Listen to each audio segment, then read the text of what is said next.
Hello, everyone. Hope you're having a great week, and thank you for spending part of it with us. Welcome to Rams Revealed, a Week 15 edition. I'm your host, JB Long, and our guest is a 29-year-old, a receiver in his 8th NFL season, and he has scored touchdowns in back-to-back games for your Los Angeles Rams, who are back home at SoFi Stadium this week. Please welcome Demarcus Robinson to the program. Nice to sit down with you for the first time. Yes, sir. Nice to be here. Demarcus is far more color-coordinated than I am, but we didn't need him to sit down to know that.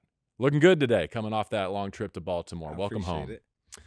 What was it like to go back to a place where you have played, where you have spent some professional time? It was awesome, man, just to see the fans again. A lot of fans remember me and see a lot of the teammates and people that I was in the office with. It was all love, great atmosphere. It was a great game, actually. Sad it turned out on their side instead of ours, though.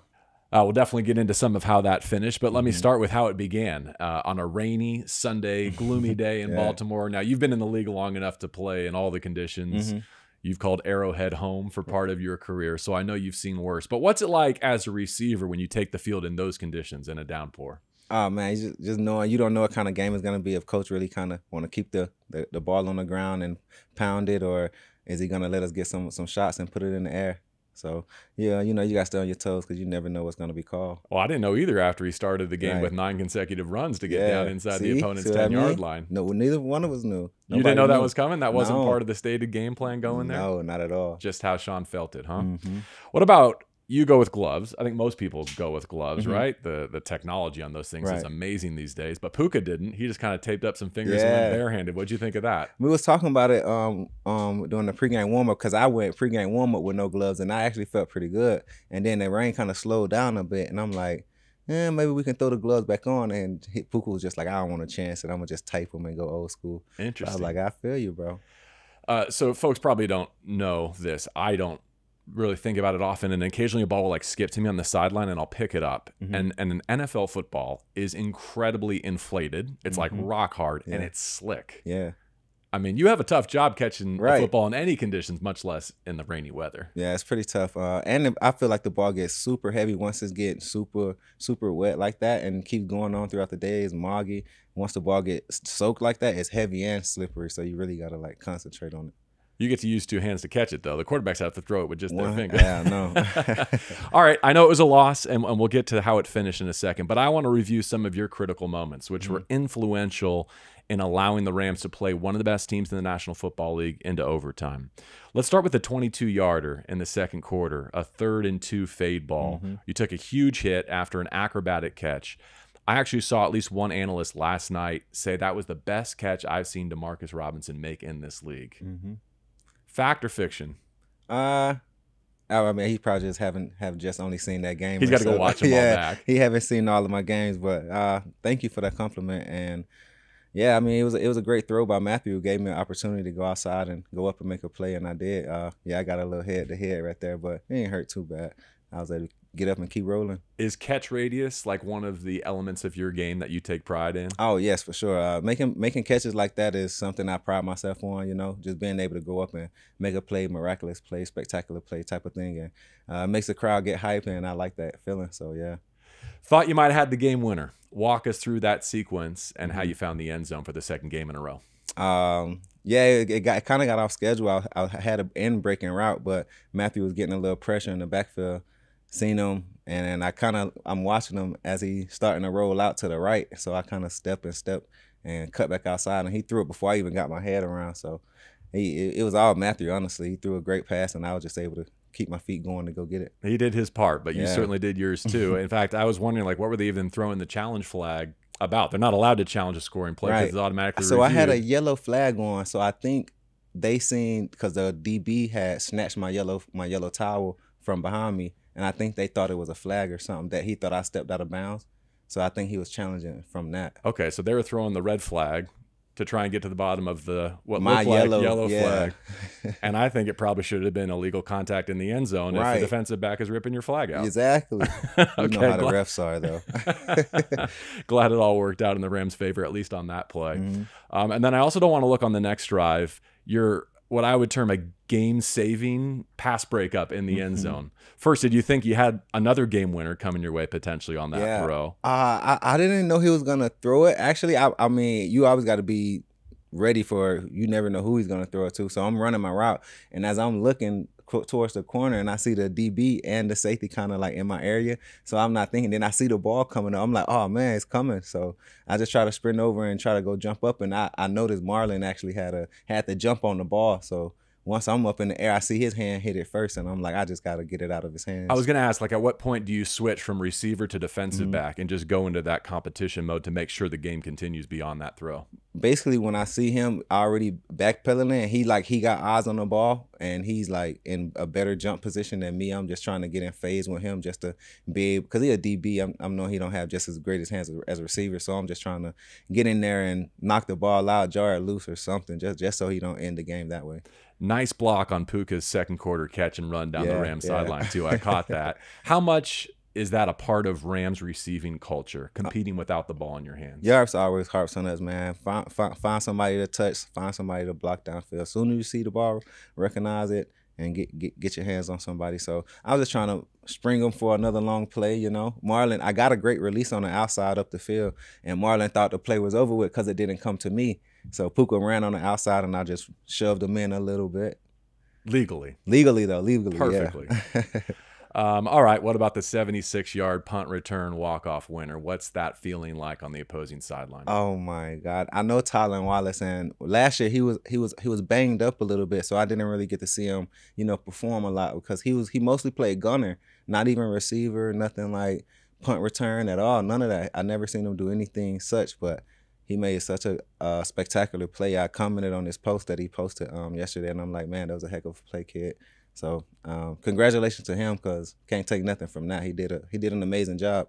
But yeah, I mean, I don't know. That was a crazy play. Demarcus, I'm always reminded on Mondays, like, multiple things can be possible. Like, you can be disappointed in the things that didn't go right, but also be optimistic and build some confidence based on the way you played in a loss, in an overtime loss. Where do you come down on that in terms of what last Sunday in Baltimore can mean to the Rams going forward in this closing stretch? We know what we're capable of as a team, and to go in there with that caliber type of team and stick with them as much as we did, and you know what I'm saying, have an actual real shot to win the game. It meant a lot to us to know that we got that fight, we got that grit as a team, and you know what I'm saying, the sky's the limit for us for real. It just didn't turn out that way last night, but we know we have an opportunity to be greater. You do. 4 games to go, 6-7, but no more moral victories, right? Like that margin for error has kind of been erased now, right? But you still have a path that you can control. Right, yeah. No, all we got to do is come in and every day and try to do what we can do to get better as a team and try to finish out the close games like that at the end, and so we can be on the higher end of the stick. Because you've been a Raven, I know the respect that you have for that division, that AFC North, the way they play football, the way they play outdoors. Big picture, I'm looking at this like really since the bye and the last 3 weeks, but specifically the last 2. Cleveland, as good a defense as there is in the league. Baltimore, maybe the best defense there is in the league. And those were 2 of the Rams' finest offensive performances.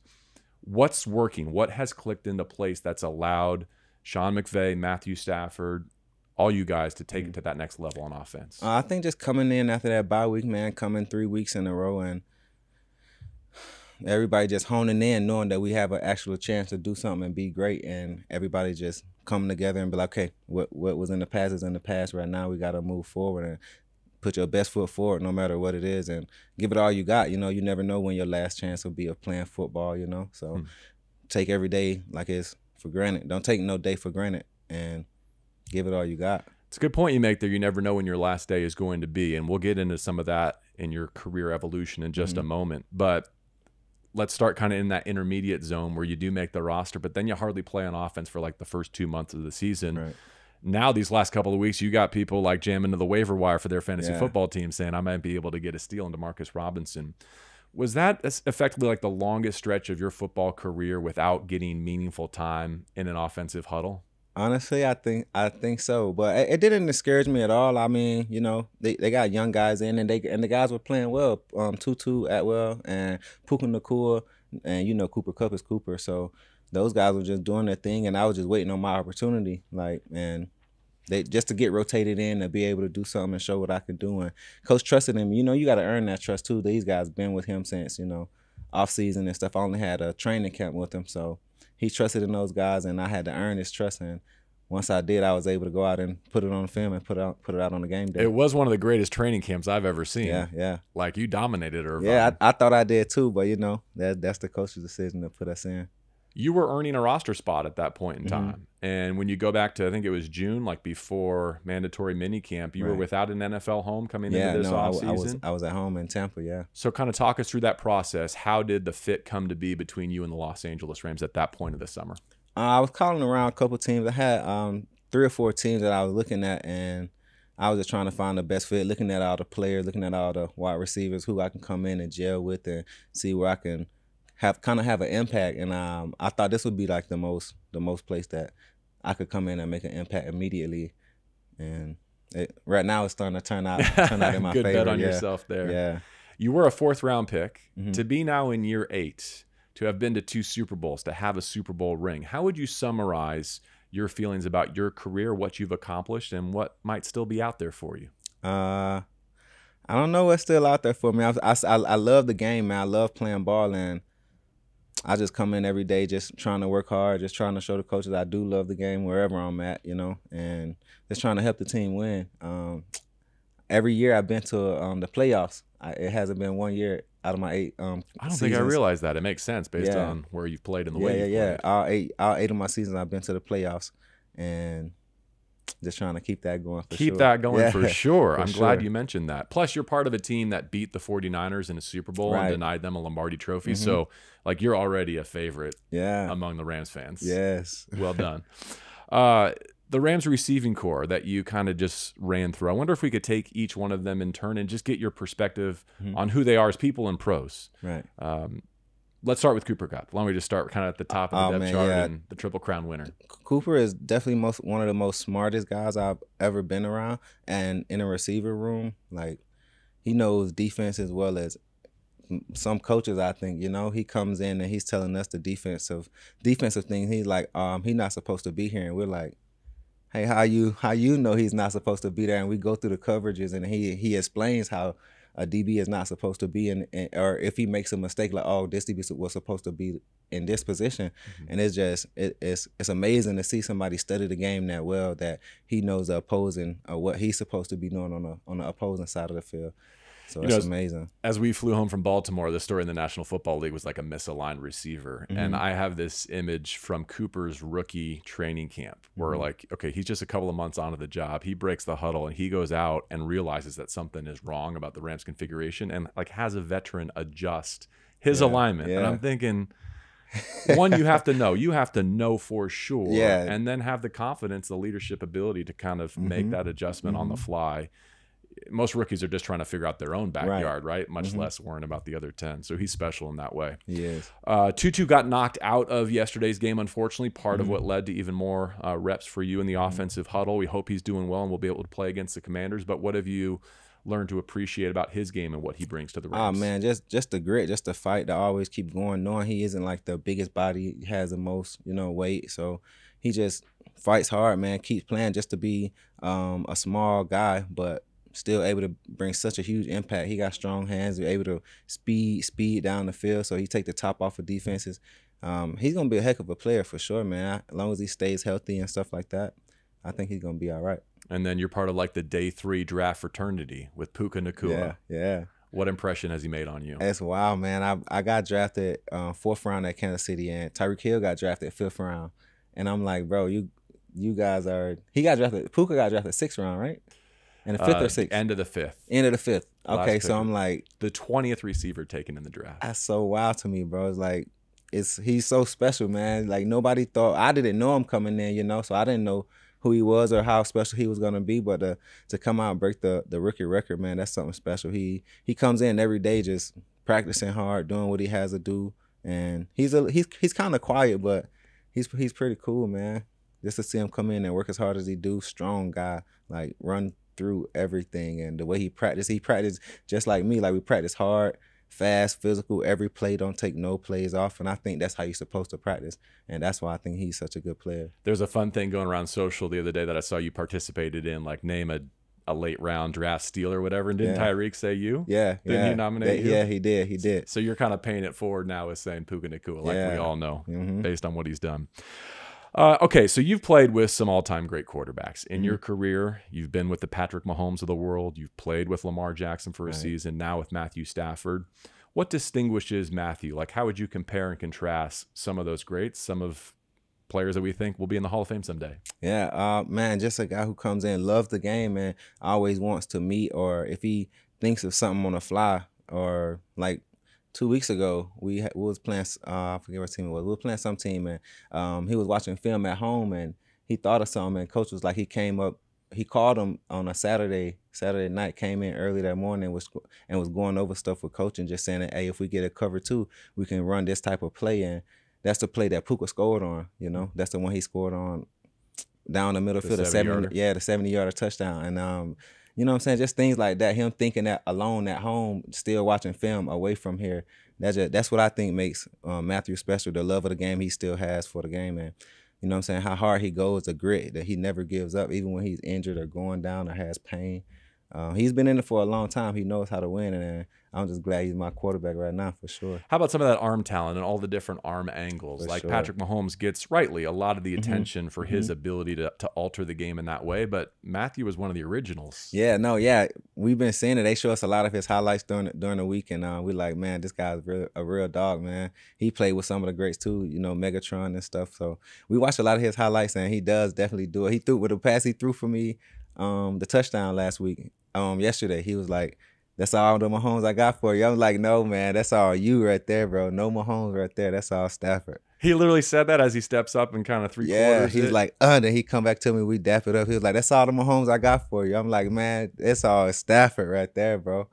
That's a cool acknowledgement of kind of where you've been in this conversation that we're having. You've also played for Andy Reid and for John Harbaugh, now for Sean McVay. All of those gentlemen have won Super Bowls. They're each among the longest tenured head coaches in the National Football League. What can you say about the staying power of those men, and what's unique about Sean? Sean, man, he's a great coach. Well team-oriented, player-oriented too. Like he feels for a guy like today. He gave us like a little break off. We just come in and lift weights, and we'll get to the film tomorrow or the next day. And it's like, he just understands us. He not so much of the, I wouldn't say old school, but he knows the new modern day, and we do run way more than I feel we did in the past, and he understands that, gets us off our feet, doesn't have us just doing too much more, too much less, and he communicates with us well. Like a lot of the coaches usually, like you wouldn't communicate with or talk to, but sometimes he sits in the meeting and like really have a conversation with us about not even just ball, just like, just lifestyle stuff. And I think that's cool to know, like, you have somebody at a higher power, but still is down to earth to be able to communicate and talk to players just as everybody is normal. So like a work smarter, not necessarily always harder, like more time on task doesn't always produce the results, but being more strategic about the energy you pour into your task.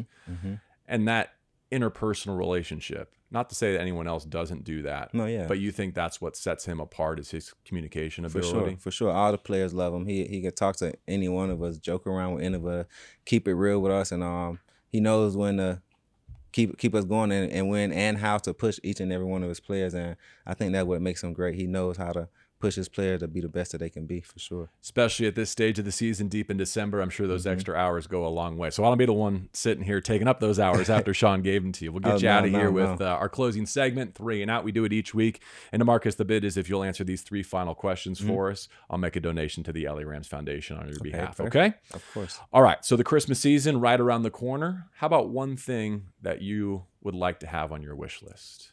One thing I would like to have on my wish list for Christmas.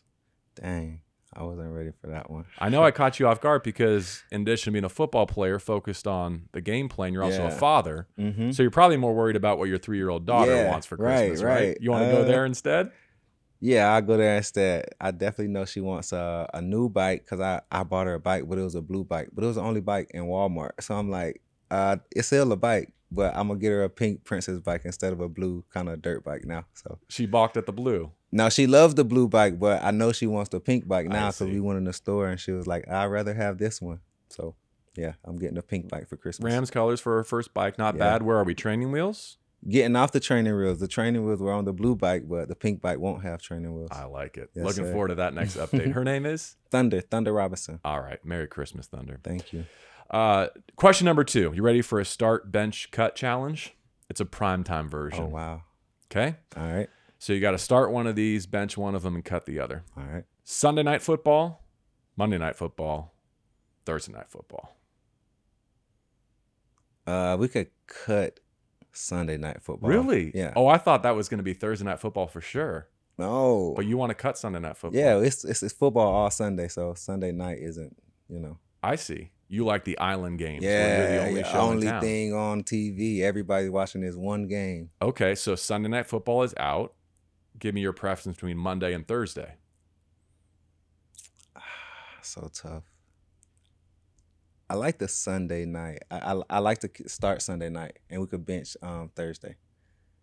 Okay, so wait, let me revise this. Now you're going back to Sunday? No, Monday. We can start Monday. Starting Monday. Starting That's Monday. your leading favorite. That's Okay, that's the leading very favorite. classic. Yeah. It kind of feels like the original primetime moment. Thursday second, and you're still done with Sunday night Yeah, football. Sunday night's all right. See, I feel like we just had an amazing game, and we started at 1 o'clock. That felt like a Sunday night game to me. Wasn't that weird, especially because we're in the Eastern time zone? Yeah. It's dark, it's rainy. That You felt leave like a the Sunday night stadium, game. and it feels like, man, it's been a long day. Yeah. And you check the other scores, and you're like, wait a second, the late window is only at halftime. Like they haven't even Exactly. kicked off Sunday night football. You're right. That was kind of a trip. All right, last one, 3 and out. I want some assistance building the greatest composite receiver that we can come up with. Okay, so players you admire, players you played with, hands, speed, blocking ability, route running, size, you name it. Let's kind of formulate like that ideal NFL receiver, if we can borrow from attributes. Okay. I probably would go speed, Tyreek Hill for sure. Speed would be Tyreek Hill. The awareness, I would go Cooper Kupp. Nice. The toughness, I would go Puka Nacua. Lean in Rams here. And I would say all hands, like just straight catching everything. It would either be, I'd probably go AJ Brown. Nice. Yeah. No Demarcus Robinson anywhere in there? I ain't want to, seem too cocky because I would have been on all of them. I thought you might just reserve one category for yourself. I didn't want to. I would say the grit and just the never giving up, and that's why I would put myself in there. Yeah, and sure. the style, the swag, the style color for sure. coordination. Yeah. Enjoy your off day. Looking forward to a really important week ahead for the Los Angeles Rams. 2 games in 5 days, Washington and New Orleans before Christmas. Just a regular old day game on a Sunday, but then Thursday night football, which comes in second in Demarcus's power rankings. Nice to get to know you a bit. Thank you for your time. Yes, we sir. wish you a great stretch run and your best moments as a Ram still ahead this season, okay? Of course. Thank you so much. All right, for Demarcus Robinson, I'm JB Long. Thank you as always for being with us for Rams Review.